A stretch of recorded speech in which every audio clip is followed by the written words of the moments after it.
တော့မင်္ဂလာပါကျွန်တော်ရဲ့ international ဒါ studio ကနေကနေပြီးတော့ပြန်လဲမကြိုဆိုရတာဆိုလို့ရှိရင်တော့ဒါကျွန်တော်မိသားစုကိုကျွန်တော်ထင်တာတော့တစ်နှစ်ကျော်လောက်တော့ရှိသွားပြီထင်ပါတယ်တစ်နှစ်ကျော်တွင်းမှာကျွန်တော်မိသားစုတွေကိုဒါကျွန်တော် reaction တွေဒါမလုပ်ဖြစ်ပါဘူးအလုပ်တွေရက်များတယ်ဆိုတဲ့သဘောလည်းမဟုတ်ပါဘူးเนาะဒါပေမဲ့အခုဆိုလို့ရှိရင်တော့ဒါကျွန်တော်ရဲ့ international ဒါ studio ကနေကနေပြီးတော့ပြန်ပြီးတော့ဒါအသက်ဝင်လာပါပြီ international studio ကနေကနေပြီးတော့ကျွန်တော်မိသားစုတွေကိုဒါပျော်ရွှင်စရာ reaction ဟာတာလေးတွေနဲ့စိတ်ပန်းပြေဖို့တနေ့တာပေါ့နော်ကျွန်တော်မိသားစုတွေတနေ့တာစိတ်ပန်းပြေဖို့အတွက်ကိုဒါကျွန်တော် reaction လေးတွေကိုဒါလောက်သွားမှာပဲဖြစ်ပါတယ်ဒီနေ့ကတော့ဒါကျွန်တော် reaction လေးလောက်သွားမှာဆိုပေမဲ့ကျွန်တော်မိသားစုတွေကိုဒါခြံခွက်လေးတွေနဲ့ကျွန်တော်မိတ်ဆက်ပေးချင်တာဖြစ်ပါတယ်ဒီခြံခွက်လေးတွေကဘယ်မျိုးနယ်မှာရှိလဲဘယ်နေရာမှာရှိလဲဆိုတာကိုဒါကျွန်တော်မိသားစုတွေအနေနဲ့ဒါစိတ်ဝင်စားမယ်လို့လည်းထင်ပါတယ်ကျွန်တော်ရဲ့ခြံခွက်လေးတွေတည်ရှိတဲ့နေရာကတော့ဒါမှော်ဘီမျိုးနယ်မှာတည်ရှိပါတယ်မှော်ဘီမျိုးနယ်လို့ပြောလိုက်တာနဲ့ကျွန်တော်မိသားစုတွေကနည်းနည်းဝေးတယ်လို့ထင်ရပေမဲ့ဒါကျွန်တော်ဒီနေ့မိတ်ဆက်ပေးမယ်မြေခွက်ကတော့မှော်ဘီမျိုးနယ်ထောက်ကျက်အကျော်လေးမှော်ဘီတိုးဂိတ်မြောက်ခင်ပေါ့ဗျာထောက်ကျက်ကိုရောက်တာနဲ့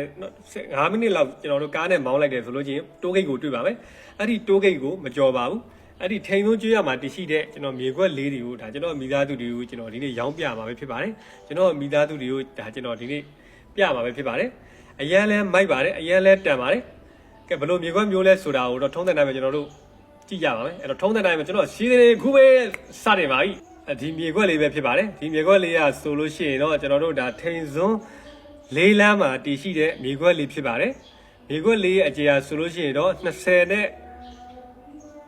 ညနေသားတော့22ပေရှိပါတယ်နောက်ကတော့ပေ80ရှိပါတယ်ဘေးဘက်ဝင်းကျင်လည်းအရင်မိုက်ပါတယ်ဘေးဘက်ဝင်းကျင်မှာလည်းအိမ်ကြီးနဲ့ပြည့်နေပါတယ်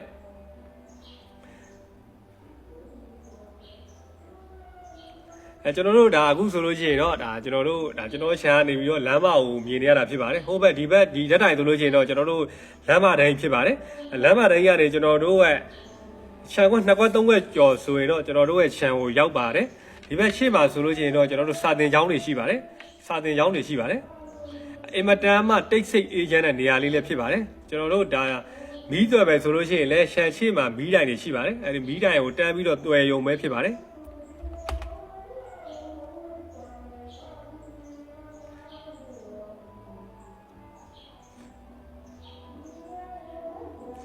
ရှေ့မှာစာတင်ကျောင်းရှိတော့ဗျအေးဆေးရဲပေါ့ကိုယ်ကလေးတွေဘာတွေကြောင်းထားရင်လည်းနီးရနာလေးထားလို့ရပါတယ်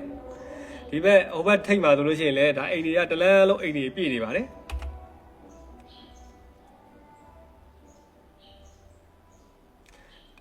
ဒါကျွန်တော်တို့ခြံကိုဒါမြင်ရတာဖြစ်ပါတယ်ကျွန်တော်တို့ကရေမြောင်းတွေလည်းလုပ်ပြီးသားပါလမ်းနဲ့ကျွန်တော်တို့ခြံကြားကိုလည်းရေမြောင်းကိုလည်းတခါတည်းလုပ်ပြီးသားကွန်ကရစ်ပါတခါတည်းလောင်းပြီးသားရေမြောင်းဘုံတွေပါတခါတည်းလုပ်ပြီးသားဖြစ်ပါတယ်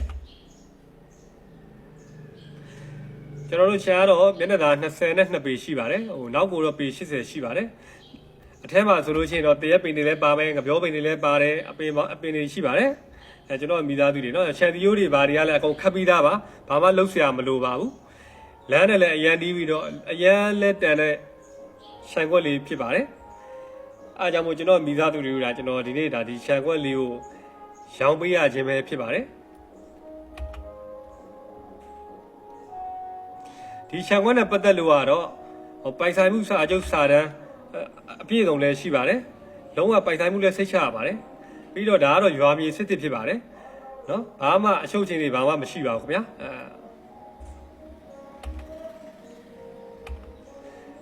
ဒီခြံလေးရဲ့ဈေးနှုန်းကတော့ဒါကျွန်တော်650ဖြစ်ပါတယ်650ကိုမှကျွန်တော်မိသားစုတွေကိုဒါကျွန်တော်ထပ်ပြီးတော့ short ပေးဦးမှာဖြစ်ပါတယ်